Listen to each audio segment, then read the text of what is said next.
plane departed Halifax, connecting in Chicago's O'Hare. While on the ground, a passenger said from the seat behind me, "My God, they're throwing guitars out there." The band and I exchanged a look, best described as terror, at the action on the tarmac, and knowing whose projectiles these would be. So before I left Chicago, I alerted 3 employees who showed complete indifference towards me. United, united, you broke my Taylor guitar. United, united, some big help you are. You broke it, you should fix it. You're liable, just admit it. I should have flown with someone else or gone by car. 'Cause United breaks guitars. When Okay, I think it's got a nice story to tell, right? So this is the classic viral YouTube video that went viral on United breaking this musician's guitar. And I think closer home we do have another story that we all know of. I think it was it Zakir? No, not Zakir Hussain. It was I think it was Pandit Ravi Shankar's sitar that also was misplaced. Amjad Ali Khan Sarod actually misplaced by British Airways. Very similar incident. So what really? Sorry. We always thought only Air India did. Correct. Correct. Actually not. Right.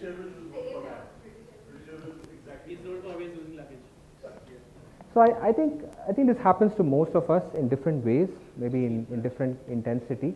But what's interesting is, I mean, I just want to obviously hear your observations on what you thought of this episode and what do you think it really did to United, and possibly try and relate back to what you would have done for your respective brands had you had an instance of this sort, or maybe your own experiences. So maybe you just go around the table and try and get a few views, some opinions, points of view on what do you think of this video. So I think the fundamental point here was United's response, which was an absolute disaster. Something is viral like that. It's one guitar. Apologize, say you're liable, replace the guitar, and what I would have done, I would have got the guy to sing a song again about what my response was, right? And we paid him something for it, I don't care. But their response was just disaster. Right. It was the same sort of indifference that you saw on the video but reflected in Actually, there was no response. There was no response. They didn't even issue a press statement. Right. Right. Anyone else who has any point of view on this? The problem with carriers like United or Air Canada or AA is basically they don't know what to do. And this is few years back. So like 10 years back, if there was a problem, which is very common, if you're on a transit flight, your baggage 5 out of 10 times will get lost, go somewhere else. They don't apologize. They don't send your baggage to the destination at the right time. They'll give you $100 or $150 for spending just to get some clothes. And finally, they will send the baggage to your home, to your origin location, and that too after a month, and with no apology of any sort, and you would have to run behind them for like eternity to get it. And 10 years back, social media was not that popular. So you didn't have any other way apart from just talking to them. So we use airline as an analogy, but just to turn this question on its head a little bit, when would you forgive a brand which commits a blooper of this sort? What is that point of inflection when you would forgive the brand? I mean, let's also get some views on that. Exactly. Sure. If you look at Lufthansa, I've gone through this. So, Frankfurt is where I got off the flight. It was a delay of 4 hours. Took the next flight and went. Landed up in Newark, and I don't have my luggage. So that happens. I guess every traveler has faced. I tweeted about it. Within 15 minutes, there's somebody announcing my name, came up to me, ensured that there is basic clothes available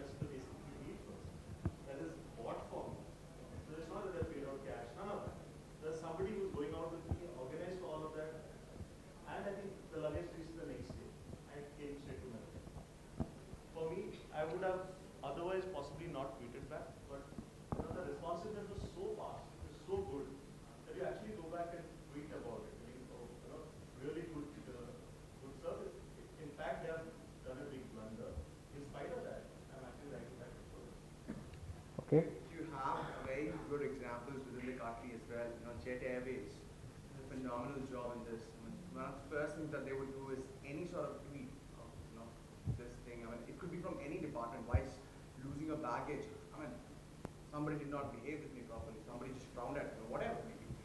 I mean, it's does they listen to very, they're on it constantly. Within, they would have SLA 15 minutes. They kind of completely, which is sacrosanct. 15 minutes, somebody has to acknowledge that there is an issue. And immediately they are directed to the respective department, and they would, what they call their departmental social heroes. Kind of one person for each department who kind of sees that, takes the problem, goes back, takes the whole thing out, and makes sure that he gets back to the customer as soon as possible. So the trick out here is taking the things offline. How fast can you take it offline? So two interesting. It's not only, I think, airlines or Yeah. I think we're just, I think, trying to sort of, Yeah, I think, I go in was that just coming to direction. that. Yeah. But I think it's service, and as Indians or as people or individuals, we're just impulsive and we want it like immediately. So the moment we don't get it like substandard or we get it like very good, so, you know, if people like us, I don't know, I'm sure all of us are pretty popular on Twitter, but we sort of immediately either make a comment which, you know, satisfies the brand, or if you're not happy, we immediately sort of say, I wasn't happy. And, you know, talking about sort of, I think, Jet Airways, I think I've sort of traveled Air India like 3 weeks back, and they replied back in 10 minutes at 12:30 at night, which means that even a government brand, if we thought they were fuddy-duddy, is responsive now. So that couple of interesting points. We'll come back, Ritesh, to you. I heard, yeah, everyone's drawing parallels in the services industry, and typically hospitality related, travel hospitality. That's the easiest examples that one could, I guess, think of, and we've all been through it. Two is, I think you connected to a point on social listening. I think somewhere you said, Yeah. are they listening? Are they seeing and reading? And you spoke about real-time response in 10 minutes from Air India, right? And Uh, the Taj last evening, was and Taj. I got a response in 5 minutes, and I got 5 more responses from them this morning. Okay. Which means that I think you're doing a damn good job for sure. So, there are competition as well who listens to you and say, offers you a greater deal immediately. Yes. I had an issue with Skoda. The Honda guy said, why don't you are invited on my, car launch. They were launching NXG or something. I said, I'll send you the car. okay, Okay. back to Yatish. Yeah, so coming back to the point of forgiveness, and I think forgiveness happens if you get a response and some sort of a resolution. I think you're more than willing to forgive the brand, and in fact, a lot of us, when we do tweet negatively, I think when we have a good resolution, we do also do tweet positively, you know, to say Right. that these guys work. So I give you personal experiences. 2 days ago or 3 days ago at a hotel, again coming back to hospitality, where the response was like real quick and the resolution was fantastic, right? Versus the Very travel good. portal, right? So Yep. okay, so now everybody knows. Real time. Yeah. So versus the travel portal whom I tweeted to, wrote on LinkedIn to their CEO, and believe me, they've never got my custom again. I will refuse to book on that travel portal, even if I get $100 cheaper ticket, I'm not going to. I've stopped interesting. using them completely. I've deleted the app from my phone. I'm done, right? So it can be as harsh as that. So- And there are options available today. We must remember that. That's an interesting point. So there are options available, like you said. I think the power of social media, the power of applications at your fingertips, and the number of options you have today, I think, makes the customer even more powerful than you could have imagined him or her to be, right? Can we hear a few more points of view on this one? My view is that, one, I think social media makes all of us a lot less tolerant than we used to be 5 years ago. I think we were just more forgiving in everyday life, which we are not today, because we know that we can blackmail the brand in some way or the other. I think in social space, the social aspect, we cannot underestimate that. I've had experiences where I have tweeted about a problem and no one gave a damn. And they didn't because the brand didn't pick it up, of course, but also because it did not find the amplification amongst my peer group. So I think unless, that's the thing, right? I think brands have to, and at least in our case, I'll give an example as well, but brands have to differentiate between the serious and the non-serious, right? Sometimes it becomes serious because it is a big problem. Sometimes it's a broken tea service. The brand could just as well not have done anything about it. There's nothing you can do. And the third aspect is when people actually amplify your case. When your own peer set starts retweeting and sort of hashtagging, and that's when your voice gets amplified. In our case, I mean, we're a B2B company. We don't have, our customers are not on Twitter and they're not on Facebook. But I got a call 6 months ago from someone saying, hey, what is that? What is that Ashok Leyland is doing? I said, why? What happened? There's a very important restaurateur in Chennai. He runs 4 or 5 marquee brands, extremely popular, very well connected. He was really upset about something, right, about one of our products. And he was bad-mouthing us on WhatsApp. And this mail was circulating all over Chennai. And I had no clue because we weren't clued in because we're not part of the same social set. Someone I knew called me, said there's a problem. I took his number, I called the guy, eventually connected him to my managing director, which is as high as you can go. And he was threatening him, saying, I'm going to sort of put up a board in my backyard, in my restaurant, saying never buy an Ashok Leyland genset again. We investigated and discovered that the problem itself was all bullshit, right? It was a generator that he had bought 6 years ago, out of warranty, got it serviced outside. He was blackmailing us simply because he knew that he could. Simply because he had a social set that he could amplify it to, which constituted and comprised important names in the Chennai social circuit. So I think we are less tolerant than we were. I think your voice is only as powerful as it gets amplified. Right. And I think brands have to differentiate between serious and non-serious. And a lot of times we blackmail just because we can. I think we've all done that in various forms, yeah. Yeah. So. Yeah, that's, If I can just add Sure. to that point. So fundamentally, agree with you. There are serious and non-serious. So there are people who will use the medium to blackmail you because they think they can do that. In the case of Taj, I think we're fortunate to have a community of patrons who love the brand maybe and know the brand better than, I would say, some of the people who work for the brand also, per se. I think it's also, as we've learned, you can differentiate that opportunity. Like you said, you have the voice of amplification that can come to the aid of the brand also. So can you find and cultivate, if I may use the word, of friends of the brand who will actually work, they will step in without Right. your even talking to them about it. They're like They'll see a advocate for situation, the they brand. will step in and they will defend the brand. And I think you should allow that also to happen because the problem gets sorted at its own level. And I think that's something that we've realized over a period of time. Also what we've seen, again I'm referring back to now, speaking on behalf of Taj, what we've seen many a times is that you get in certain experts. So just to give a very trivial example, we had somebody who came in and questioned the art that we'd put up in the Taj Mahal Palace in Mumbai and actually went on to say, this does not, this is not by this particular artist or from this particular, era. So we had actually our art curator step in as an independent entity and sort of, take that conversation, challenge that person. A lot of the stuff also happens offline. So you resolve a problem offline and then you bring it online Right. to sort of, Right. to go out and send the message to the larger community saying, yes, there was a problem. We acknowledged it, going back to your point, we acknowledged it, we fixed it, we're all human, and if you say that and we've now fixed it, we've learned our lesson, and you don't actually then have to take the back and forth in the online medium, you're just saying, you fixed it and the person who Fix it lodged the offline. issue, so it takes cognizance of that. For the brand to do all its things. Taj is a brand I greatly admire. I've grown up with it. I get my customer all the time. We have that conversation. So I'm more willing to forgive the Taj, but sometimes because you're passionate about a brand, you can also become more unforgiving, right? Because you think that you've been let down so badly by the brand that you love. So it works both ways. No, and also the smallest mistake then gets amplified that much more. How could the Taj do it? So if the Oberoi or the IBC did it, So on that point of unforgiving, right? So let's get some real time. I can sorry, give you Uma, some over here. really good insight. So when we launched, we had a very precarious situation. We wanted to say we are coming, but we can't give our menu out because we want to reveal the menu when we launched. So we actually launched to people who already knew Burger King on Facebook, saying that we are coming soon, and what are you expecting from us, things like that.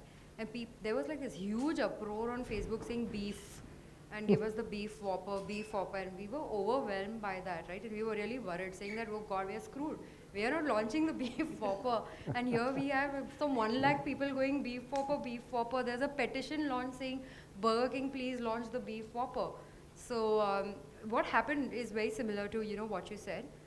People on Facebook itself started responding, saying that what's wrong with you? Beef is illegal in India. Why don't you give the brand a chance? Their other products are good. I've eaten the vegetarian burger. I'm vegetarian, I want vegetarian. I like chicken too. What's this obsession for beef, etc., etc. They went on. So we didn't have to really speak, but people spoke, spoke for the on our brand. behalf itself. And of course, even today we have people who say, you don't have the beef whopper, but we don't have the beef whopper, so we can't do much about Right, that. that's And also interesting. there are different types of people with different sentiments, and there's definitely a set of people on social who simply want attention and want to make a noise, or maybe I don't know what they're going to gain out of it, but we've had instances where something really minor, which is not your fault, when we launched, I was giving this example earlier, saying we launched on eBay, but the offer was in Delhi, and someone from Bombay bought the voucher. So that repeatedly eBay sent out messages to this person saying that, are you sure your address shows Bombay, voucher is valid in Delhi, promotion is valid in Delhi? We don't even know how, because it was not exposed to Bombay IP. So it kept going to her saying that, are you sure? But she never responded. So her order was cancelled, because though it's 150 rupees, because it's 150 rupees for someone, and whatever it is. This woman went on to Twitter later saying that y'all cancel my voucher, y'all are cheats. But no money was taken, there was nothing, but the order was cancelled, money was refunded, right? Right. Y'all are cheats, give me 1 crore. 1 Or crore. 10 crores, actually, no, 10 crores. Started with 10 crores. Give me 10 crores. She just went Right? berserk So with it the went zeros. crazy, 10 crores. So no one responded to her, because everyone's like, oh God, what are you supposed to say to 10 crores? So someone, went from eBay, told her, this happened, that happened, you didn't respond, this was your email. Blah, your 150 rupees has been returned. Simple. We are like eBay, you see your 10 crores.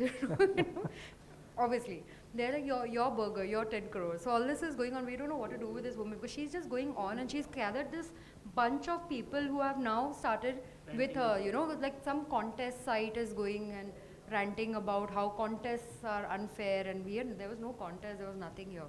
So because after we sent her this, she brought it down herself to 4 crores. Right? So she said, okay, give me 4 crores. But we never said we're going to give you So she's anything. obviously playing the brand. Yeah, I mean, so it's going this, on this and is by on. design. 4 crores became 1 crore, So automatically this Right. person is going on writing saying, I want 1 crore now. Now, So- I don't know who this person was negotiating with also. So Uma, that's No, that's it's gone, the, right? And then beyond a point, what happens is when someone is ranting and you're in the right, you stop, right? Because this person is obviously creating their own image as well on that social media, Right. and there are enough brands looking out for you next time, saying, listen, don't send anything to this person, it's not worth it. And we've started doing that now. We started tagging handles which are purely rants and troublemakers and general junkies, and we start isolating, saying that here, and they're on red alert. So if they tweet something, then it escalates to that's me interesting. first. So that's a lot of listening that's going on Yeah. on the medium. So I'll come back to Deepali, because this is something which I wanted to share. So Alok did speak about being unforgiving to the brand. So I mean, with no offense to Ola, if anyone hears from Ola, but do you still use Ola? Were you forgiving in despite I don't use experience? Ola anymore, and I So won't. why? And they never came back. Never came back. They That's interesting. never came back. But is that the problem that they didn't come back? If they had come back, would that have changed? No, because at that moment, the kind of issue that I had, it shook my trust in the way that the driver was clueless.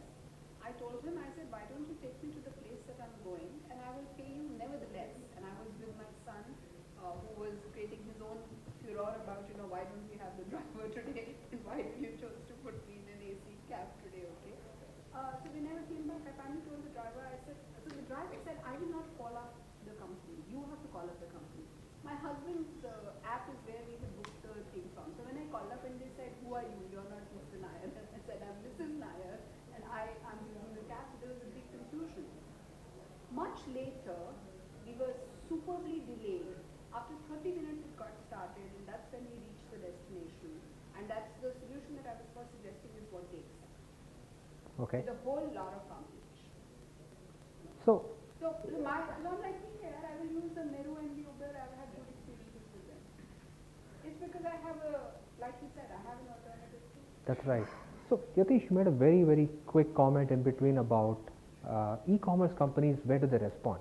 Now, it's interesting. I mean, No, I find it amazing that, you know, companies that are so dependent on the digital ecosystem for Right. their entire business model don't respond to social media. I Yeah, find this that is my shocking. disappointment too. And there's the same problem with the travel portal, the same problem that I'm seeing here. And you know, if they get it wrong, it's really bad. I mean, so then, you know, I think a lot of the brick and mortar companies are responding much faster. In fact, we had Krishnan speaking in the morning, and he was saying that they ran a campaign on Twitter where they were doing hiring through Twitter, only through Twitter. Twitter interviews, hiring, Right. and they had a 1-minute response to any query from a candidate. But So I I want think- to say, no, but so I I want think to say I have a something point here. about this No, because I Kushal, think- one second. I want to say something here. You know, let's go back to this Ola example and let's go to also what happens at Mahindra Holidays. See, the problem is not just social media. Had they even responded to me on social media, I don't think the driver would have done the job that was required. He didn't know how to go from place A to place B when he responded to my call. He didn't know what the protocol was in case, you know, the customer's complaining and which number to call and how to call. He didn't know that if his meter did not start, what was the process. I knew the process, in fact, you know, compared to him. Where does the problem lie, I think? The problem lies with them not having trained the Trained the driver people, well and putting him out. And, you know, that's what, for example, we get about 40 to 50,000 mentions every month, and we do get our share of negative mentions, and we do respond to them within minutes. And if the people are at our resorts that time, if they're complaining, we have a very good service recovery that we manage to do, you know, from the hospitality industry perspective. However, we've ourselves faced an issue where we noticed a Twitter handle which is almost a bot. Okay, and Dhruval is sitting here, and I specifically told him I'll mention this example. Dhruval looks after social media at Club Mahindra. 6,000 tweets, 6,000 tweets, 5 tweets repeated again and again on a day from one Twitter handle. We went through their history. They in the past have blackmailed Jet Airways till Jet Airways gave them, you know, some international tickets back. They've blackmailed a developer, and I don't know what they managed to do with the developer. We could see it in their history. And they wouldn't listen to us. They weren't coming on the table. We said, how do we contact you? They weren't coming on the table. I've recently seen the same thing with me. You know, I was supposed to speak at the Loyalty Summit. There is a customer called DV Sharma @DVS. Okay, he tags me. he tags me, the loyalty conference handle, and he says he wants something from Club Mahindra. What that is, I don't know. I report it to Twitter, and I tell him, I inbox him and tell him that, you know, do you realize that you're stalking me? If you don't tell me your phone number and email ID, how do we get in touch with you? So I think Twitter blocks him. He opens another handle.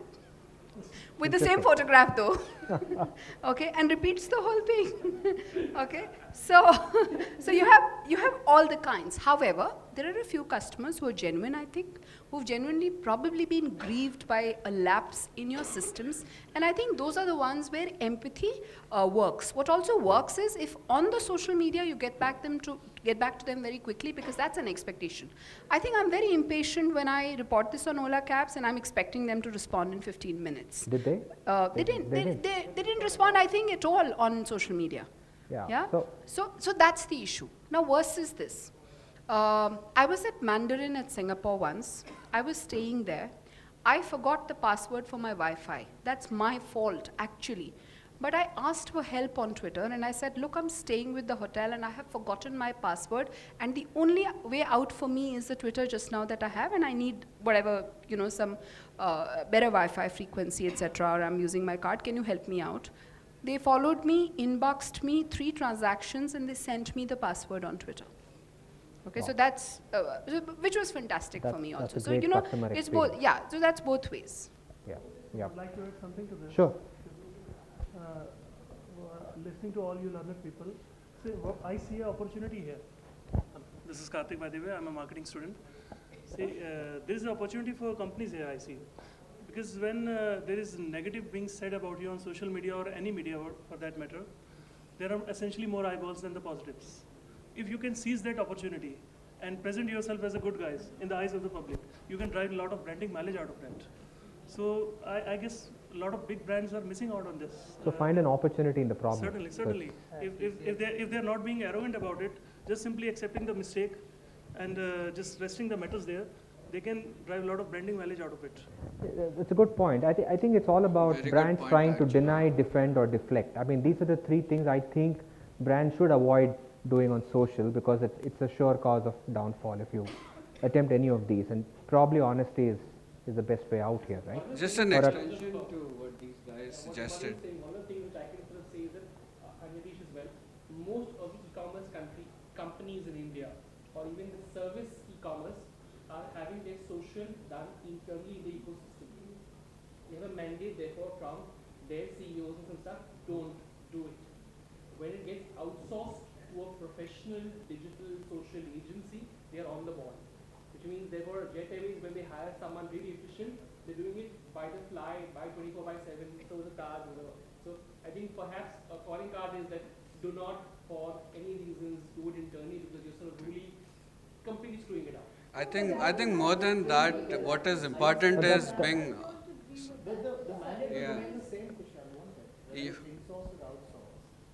Either you respond or you don't. I mean, that mandate will The not change mandate, depending no, on the mandate who's handling changes, it. no, so there is an issue here, which is, and I do see a lot more marketing people sitting over here, which is, for example, I actually had to bring in somebody from ICICI Bank to talk to my team and say, look, when there are complaints coming on Twitter, we've seen that they are more impatient. Can we have different turnaround times for the complaints Right. coming on social media?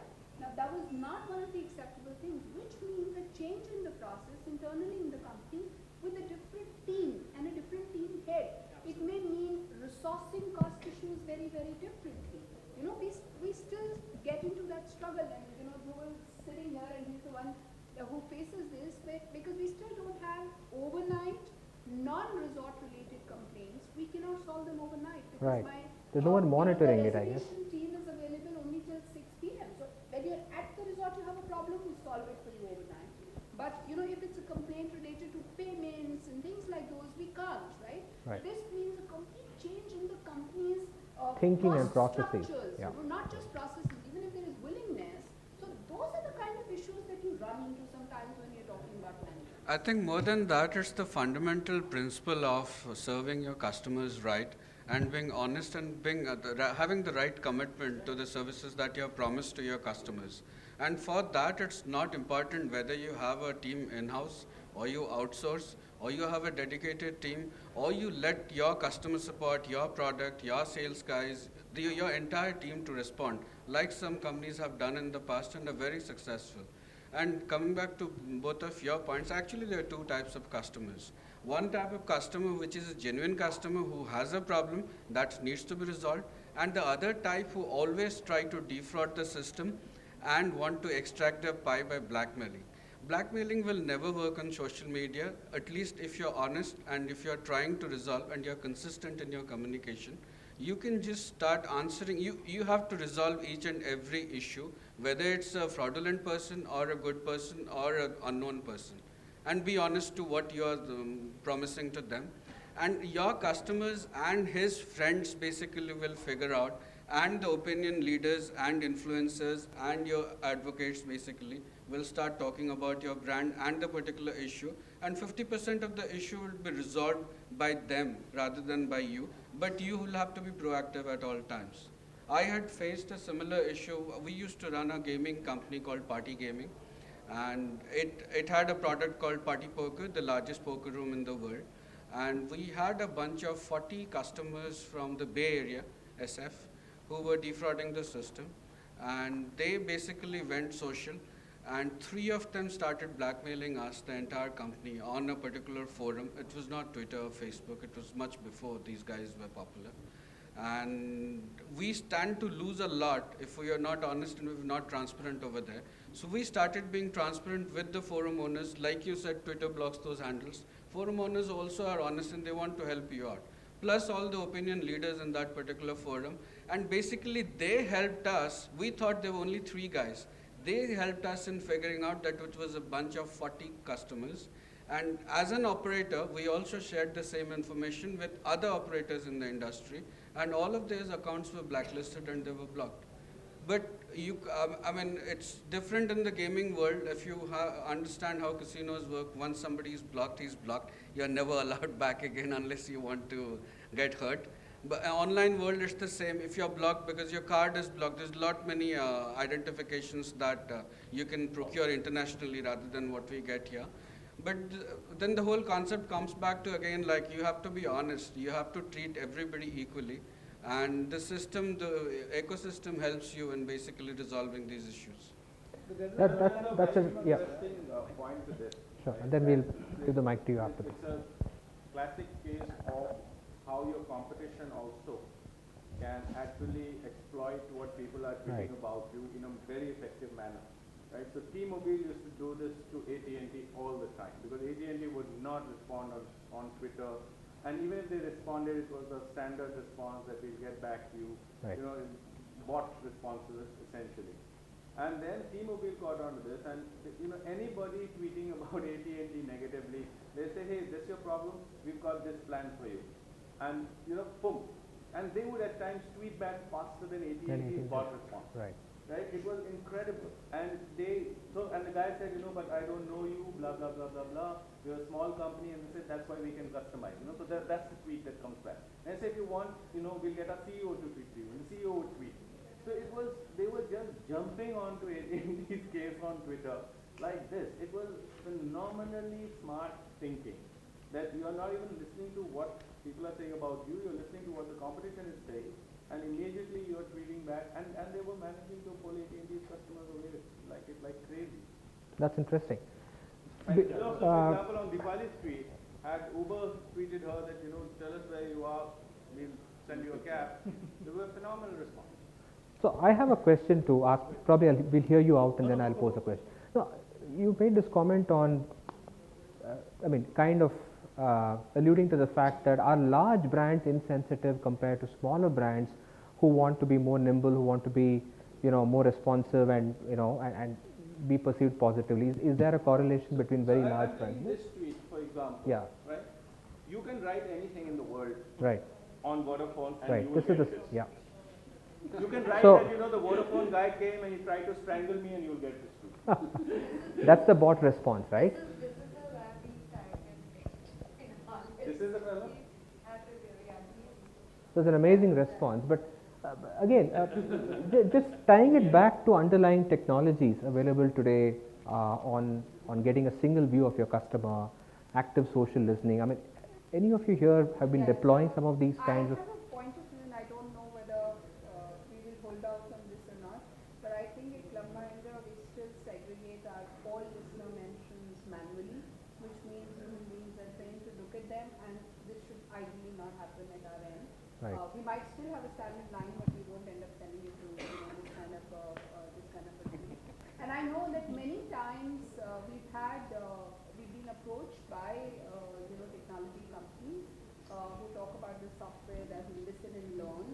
But I'm not tempted at all because I just, and there's a very famous example, probably the fifth time I'm giving it a forum is, somebody tweets and says, hey, the food's wicked today. He actually means wickedly nice, right? But most software will actually pick it up as a negative message. So just wanted to share that amongst all the technology things that we've been adopting and doing, and how pro technology I am. Yes, yes. This is the one area where I'm very skeptical. So Kiran, also, Second that, coming from hospitality, there is manual intervention. Right. There is no other way to do it. So Kiran, coming to your point about large organizations, small organizations, right? I think it's also important to know that the big problem in a lot of large organizations is policy, right? Policy means that there's only something that I can say, only a GM and above can say anything. There is no empowerment down the line. And I think the lack of response from a lot of large organizations actually rests with the corporate communications policy, Right. so to speak, and the level of empowerment that you have. Now this is a real-time world. You've just got to, relook at the entire policy structure. And, and as I said, I think the minute you get into botic responses, the game's over. Over. Yeah. You'll end up with stuff like that. You can Right. tweet that a guy came in, tried to strangle me, robbed my house, and they'll send you this money. I think at least, So we'll probably hear you also. yeah. Which is, for large organizations, and I'm going to go back to hospitality. Yes, you would restrict it to a director of sales and marketing or a GM or whoever else, or a PR director, but eventually, if you need to empower the last mile, that means you need to train and skill them accordingly in digital. And that's where your challenge comes in. So I think it's a journey that large organizations have embarked on. But not yet there. It's going to take time. We are not there, for sure. I can see and I sitting in the same boat on that. Right. This is the kind of conversation that we are also having. It's like, So just pass the mic to Anand. Anand, you've been wanting to say something. The line changes saying, can I take social away from being a digital service to becoming a CRM service? Right?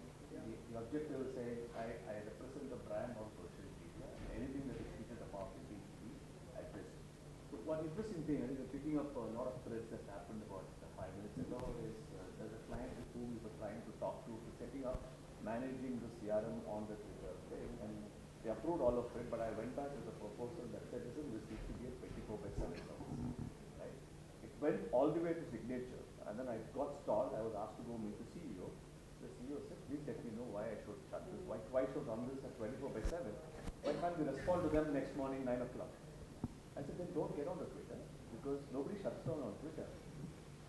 I got a fantastic screen. I would have brought this today. Unfortunately, the brand name is also visible. I got a screenshot from the CEO the next morning by email. He said, there's something called as a profile picture. We should put that saying we are open on Twitter only from 9 to 6. Okay. Now I want to go back to what he's talking about as policy. So I closed the proposal, by the way, but it started with a 3-hour session to the CEO on how you should use Twitter. I think all of this comes with this entire contamination of communication, if I can call it. It's happening simply because I don't understand this medium as much as the users do. Right? And if you don't really bridge that gap, I think you're going to have to struggle. Yeah, to say what I think it takes us back to her point of whether we have the adequate skill sets in-house, it's not just there. the way. You know, Kiran, it's very interesting that Anand brought up this point. Okay, and when very large item, which when, technology partners or when, digital agencies or when agency partners come and talk to the clients, it is doing a realistic cost justification for that project. Right, right. Of eventual upskilling required, eventual change of human resources type sometimes that is required, and whether the company is ready to make that kind of shift in the cost structures or not is a very, very important question. Yeah. A lot of technology projects, and like Resonance Strategy, for example, which these days come to a table on CRM and analytics, is about this fancy predictive modeling that you would do, and do not take into account the kind of effort that will be required first to do data enrichment. Right, right. So that's a bit of an issue also with 24/7 social listening. So the organizational process changes. Where should this listening sit? And therefore it may sometimes mean structure changes. Right. And which are not easy to do. Transformation Which people are are not not easy to ready to do. Right. And that sometimes is not just true for large organizations, even medium-sized organizations. So Kiran, also sometimes I come back to the point about resourcing, right? And sometimes we tend to get too carried away by some of these things. Now, from my perspective, I would love to go where Anand is saying and use Twitter, etc., the CRM platforms in that fashion. But when I look at and Alok's point earlier, right? When I look at the entire customer base that I have, and I look at the fact that we get 12 to 15 mentions on Twitter in a month as a life insurance company. Now, it's not worth the time, effort, resource. Absolutely. I have got Aegon Relegate hashtag diverted onto me, right? I respond, 12, 15 is not a big deal. I respond almost in real time and you're done.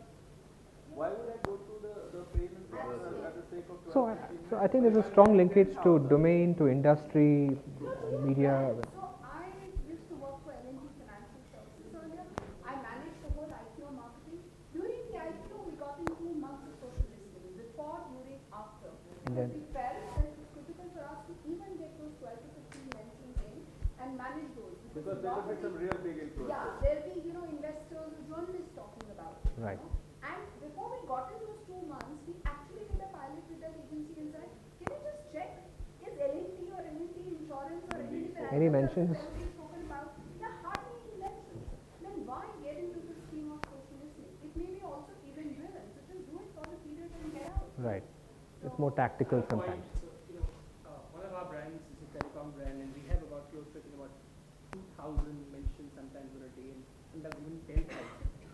And out of them, at least 40% are irritable, just people just negative, right? Right. So for that, we've obviously put army of people, and now to sort of make sure that things get happening very fast, we've actually sort of, I think, put social commerce into it. Okay. Which means someone has an issue, you want to pay, but you can make a payment there itself. And we've actually sort of That's got nice. those numbers down. And this is what Twitter is doing in many of the markets as well. So they're opening up the avenue of doing commerce, transaction, every single thing. So for example, the moment you're doing that, and psyche is such, if you're not paying, you feel like good, you're cheated. Right. So it happens on the platform itself, and Twitter is becoming an enabler for that itself in the process. That's interesting. Any comments from the other side? I mean, it's been pretty silent for some time now. I have a question here. Yeah. So what we are saying is that our response time should be much faster on social media. So does that mean, or maybe then website, so does that mean we are pushing our customers to make complaints social media more than using website or any other platform? Good question. So can I answer Yeah, that? sure. Because, it so happened that when I was at L&T Insurance, after about being the CMO for a little while, they also gave me customer service to look after. And this was my realization because, I did look at it differently from the consumer experience perspective.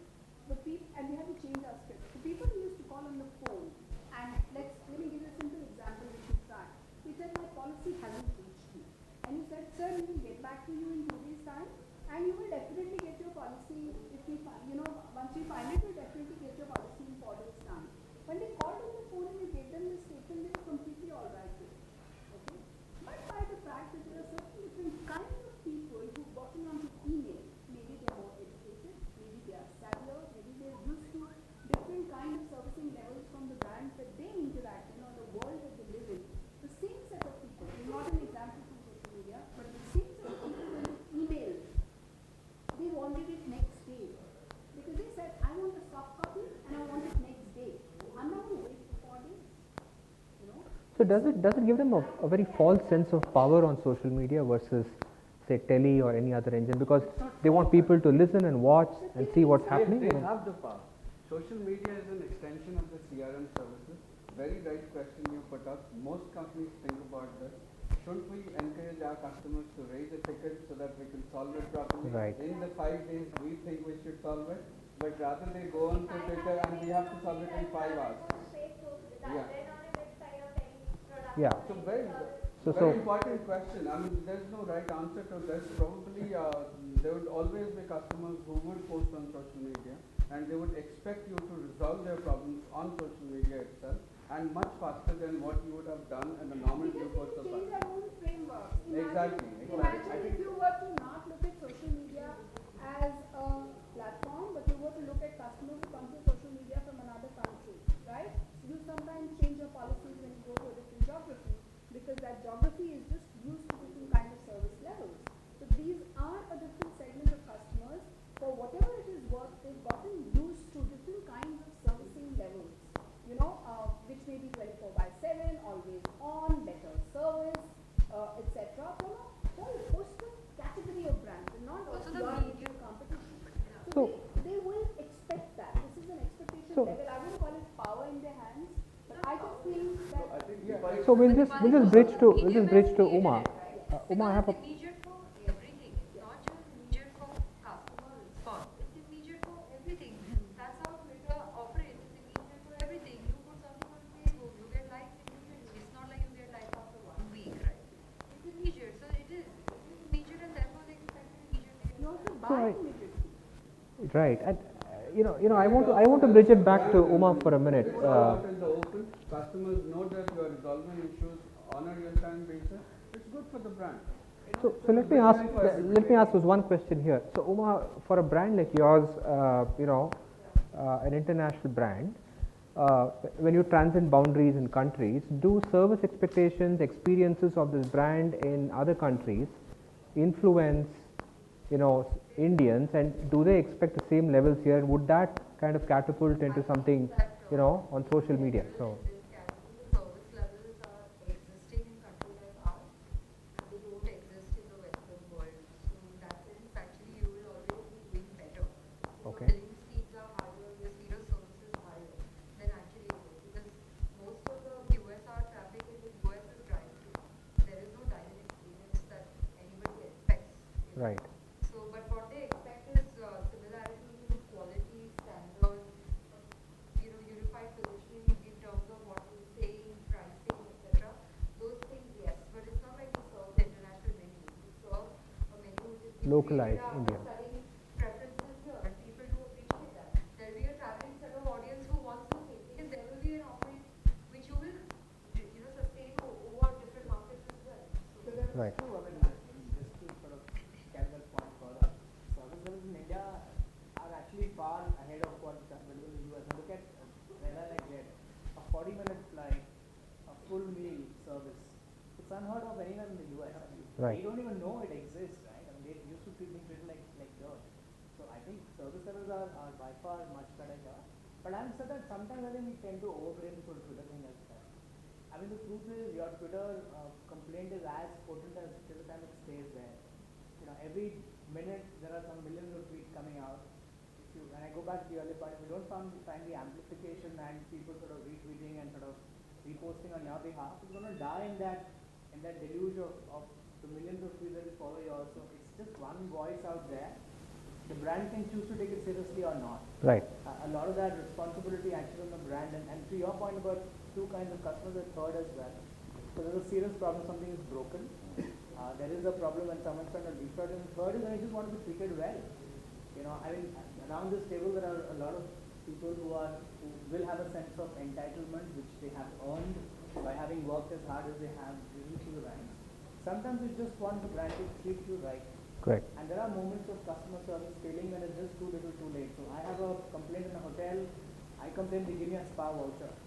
I don't want your damn spa voucher. All I want is someone to say, look, I'm really sorry. You're an important customer, it shouldn't have happened, we'll make sure it doesn't Happen again. But you try and take a relationship and convert it into a transaction by saying, hey, you have a problem, here's a spa voucher.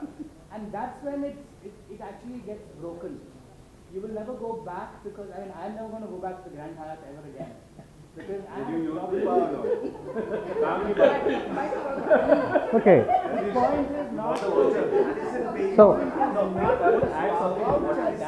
So sorry, we'll go to the other table, come back to I you. want to be treated right. We'll go to him. Give me a spa voucher, you lost it for good. Right.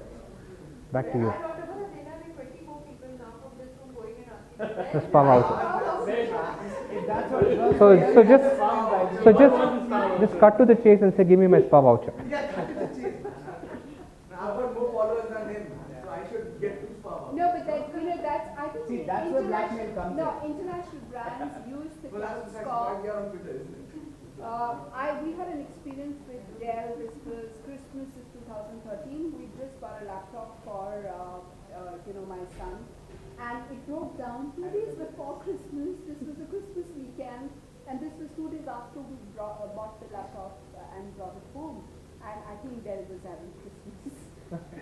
Okay, and so my reaction from my own husband was, you've written an email, you've called them up, and they're not listening to you. Let's tweet, So we tweeted and they didn't pay attention. And then they're indulging me in a conversation. How was your day today? Do you think it's a great time to have a drink this weekend and stuff like that? So I said, yeah. If you're sending me a free drink voucher, I'll be there. Conversation stopped. Sorry, Rohina, you had a point of view, and then we'll shift to Anand. There were some 5 tweets to me saying, how are you? Would you like to have a drink? So now as a granddad, you go and you say, I'm going to start tweeting, just give me my spa voucher. So we'll hear, Rohina, you had something to say? What I have to say is that the way a company responds to a tweet, they don't respond to a phone call. So if you want to call anybody's service center and any brand, they will tell you we'll get back to you before working days. Why don't they give the same approach to the way they give it to social because then you won't probably drive negative traffic there. So the approach to social is instant, and you care more for that customer, but you don't care for the customer who took the trouble to call you. That's interesting. That's also an important thing which should be addressed. Maybe it's the perception that social demands instant gratification versus somebody who calls you. So we have that fight, we have the same SLAs, but I am wanting faster SLAs. That was a beautiful example she gave because, you get responded faster because you have a bigger cloud. And, in social, you actually get to know more than what just a phone call when, you get the guy's number. So you don't know what are the other aspects around him. Who all is he connected to? How well does he get listened to? So on a social platform like Twitter, let's say personally, let's say I would tweet on any brand. Personally, I have around close to 10,000 some odd followers. I get answered like this. Okay, but the same guy, I would call up Airtel. Okay, Yeah. my Sorry, friends don't. this is direct hit This is direct. Yes. I would call a phone call, and I have to get something. My bill stuff. I have to read up the bill for Airtel. Okay, why am I being charged again and again? That's because that's just Airtel. Okay. But that So- same guy would say that, sir, अभी तो कुछ बोल नहीं सकता sir, you are very listener. Sir, lunch break is like it. I have to live with that. No, that's a great example. I mean, we normally use OTAs to buy tickets these days. One moment, we'll just When they refund, they take at least Just give us a 1 minute, month or we'll- more to refund your money if you Is cancel. there a difference in Indian versus international brands? Is there a difference between? yeah, which was the point I asked her. So. No. Is there a brand DNA? Because you have international equity, you have processes that you've learned. Is there a difference? I'm only asking. So that was my, indirect question to her, saying sometimes experience across the boundaries with the same brand could possibly set your expectations here. And she said not really, because unless there are a small group of people who are trying to draw parallels. Anything to Amazon. I don't think they call me now, they call me then. Every single time they solve my problem then and there on Sure. that. Okay, so I'm sorry, in the interest of time, I think he's been waiting for a few minutes now, so we'll have a last point of view and then we'll close the discussion. We've been raving a lot about consumers, and I think a lot of companies sort of overdo it in a way. And I'm going to, incur the wrath of Deepali here for this. When I was associated with the Mahindra group, people always think, all of us know Anil Mahindra's handle, we don't know his mobile number, his email ID. The consumers always thought it was easiest to reach out to him, and the guy sitting in a dealership in Delhi who didn't get his car delivered at 4 o'clock would tweet to Anand Mahindra. And Anand Mahindra, irrespective of what the problem is, would say, Vivek, look into this. Vivek is the CMO of Auto. And what he would do immediately is retweet it to 20 people, and I would get a tweet from him saying, Anand, what is happening? I mean, I am handling the CRM, I am not handling the car. So for me to pass it on to somebody who can talk to the service center, then talk to the consumer. It's your peeve that they didn't tweet to you. No, I think this whole disconnect. We told Anand Mahindra that if he wants us to fulfill our tax, it's important for them not to say that I will tweet the group chairman, but I'll actually tweet. So it brings it back to, I think, what Deepali said. Who really owns this initiative? Who really owns this within the enterprise? I think you made that point saying you got to be clear about who really carries ownership on this. This happens probably when you keep passing the buck around literally and saying, I don't know who it is, but somebody's got to address this problem. Whereas I think if you really create that clarity in structure, saying is it social? It's all about customer acquisition, and therefore it's this role. Maybe that's what would help streamline this whole. I don't know about internal processes, structure, responsibilities. Writing to the CEO works. Right. My car had a problem. 6 months, nobody gave a shit. I wrote to Arvind Saxena, who was then the MD CEO of Volkswagen. Next day, I had the customer service guy in my office talking to me about what you can do to solve your problem. So I completely understand where you're coming from, but I have done it myself. It works every single time. When everything else fails, write to the CEO, it will get done. Yeah, because what really happens in Vegas stays on Facebook. So it's yeah. I mean, not even if you put it on social, it works. The OT example I was giving, 1.5 months the first time, second time I emailed them, how many days? It took 10 days. I waited for 10 days. On the 11th day, I put it on the Facebook. Within 2 hours, I got the No, I wrote to the international office. Within 2 hours, I got the I payment. wrote to While the- on the call, he says, sir, और 4 दिन लग सकते हैं. I wrote to the German office. I was sent back a response after 48 saying it's an Indian problem. Indian manager will look after it. So Okay. It doesn't work all the time. I had a similar So- experience with Fiat. So in the interest of time, we'll have to close the discussion, but it's been absolutely wonderful. I think a big round of applause for everyone here for their experiences, points of view, for being bold enough to talk on this subject. This